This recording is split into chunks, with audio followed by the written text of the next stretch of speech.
చాలా ఇంటర్వ్యూస్ ఇచ్చుండొచ్చు మీరు, bits and పీసెస్గా ఉన్న ఇంటర్వ్యూస్ అన్నిటిని, అంటే ఇన్ఫర్మేషన్ని ఈ ఇంటర్వ్యూలో స్ట్రీమ్ లైన్ చేద్దాము అన్నది నా intention. So let us go for it.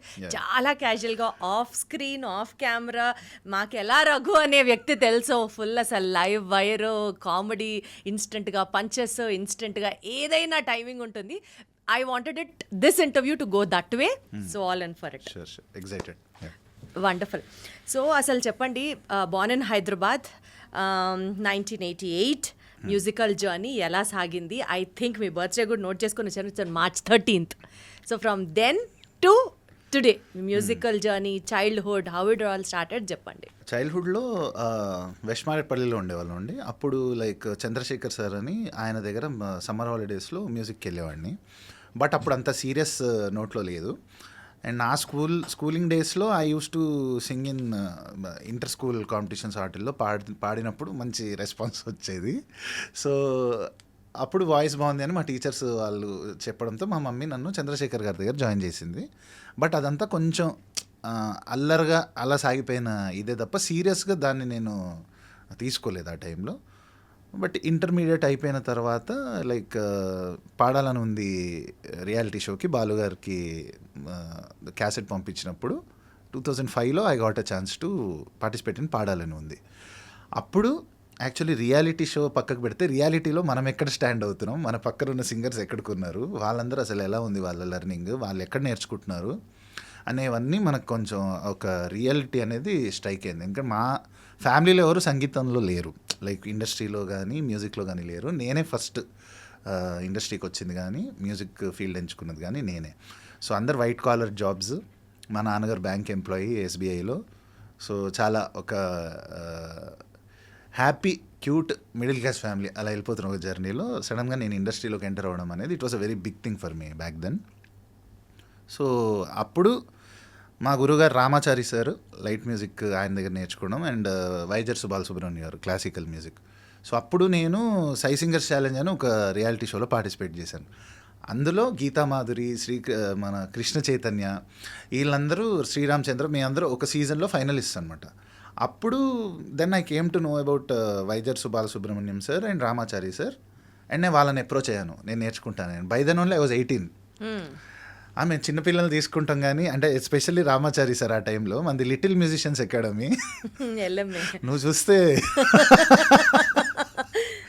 But he was kind enough to accept me as a student. And then అక్కడి నుంచి నేను మ్యూజిక్ని చూసే విధానం కానీ, దానిలో ఇంకా డెప్త్, ఇన్సైట్స్ వీళ్ళ దగ్గర ఒక 2-3 years కంటిన్యూస్గా before I went for my masters నేను ప్రాపర్గా నేర్చుకుని, ఐ విష్ ఇంకా ఇంకొంచెం జర్నీ ఉండేది అనేది నేను చాలా అనుకున్నాను. వాళ్ళు కూడా ఇంకా నేర్చుకుంటే బాగుంటుంది. అంటే ఆ ఏజ్లో నేర్చుకునే టైంకి ఏంటంటే ప్యారలల్గా రికార్డింగ్ స్టార్ట్ అయిపోవడం, మనకు ఎక్కువ లైక్ ఇంకా ప్రాక్టీస్ మీద నేర్చుకోవడం మీద ఆ ఎక్కువ టైం అనేది ఒకే టైంలో ఓవర్లాప్ అయిపోవడం వర్క్ అనేది జరగడం ఇంకా అలా జరిగింది అంతే. సో ఐ విష్ ఇంకా నేను ఇంకొంచెం వాళ్ళ దగ్గర ఇంకా ఎక్కువ రోజులు నేర్చుకుంటే ఇంకా బాగుండేదని నాకు ఎప్పుడు అనిపిస్తుంది. అది ఒకటి ఉండిపోయింది నాకు.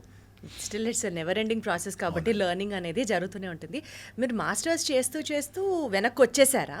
మాస్టర్స్ చేసేసాక జాబ్ కూడా చేస్తూ అప్పుడు వచ్చేసారా యుఎస్ నుంచి? 6 months చేశాను జాబ్. ఇనిషియల్లీ అయిపోగానే వచ్చేద్దాం అనుకున్నా, ఇంకా ఇంత చదివాక రియల్ టైం జాబ్ ఎక్స్పీరియన్స్ కూడా మళ్ళీ ఫ్యూచర్లో ఎప్పుడైనా. మాస్టర్స్ యుఎస్ లో చేసి 6 months జాబ్ చేస్తూ మధ్యలో వచ్చాను. బ్రేక్ అని లవ్ ఆఫ్ ది మ్యూజిక్.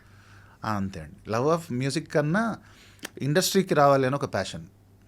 వద్దని లేదా ఇంట్లో అందరూ వైట్ కాలర్ జాబ్స్, సేఫ్గా సెక్యూర్డ్గా సెటిల్డ్ ఫ్యామిలీ, సినిమా ఇండస్ట్రీ ఎందుకు అని అనలేదా?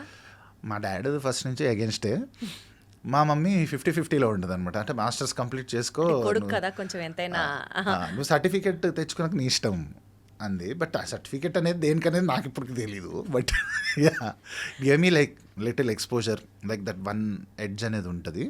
బట్ ఒక మొమెంటంలో, ఒక మ్యూజిక్ ఇండస్ట్రీ జర్నీ అని వెళ్తున్న మొమెంటంలో వన్స్ యూ లూజ్ దట్, ఇప్పుడు ఎట్లా అంటే నా ఫోన్ నెంబర్ కూడా పోయింది ఆ టైంలో. So nobody knows that I'm actually into singing anymore. So అందరి దృష్టిలో నేను యూఎస్ వెళ్ళిపోయాడు అన్న టైప్లోనే రిజిస్టర్ అయింది. నా పాత నంబరే ఉండింది అందరి దగ్గర. This back in 2011.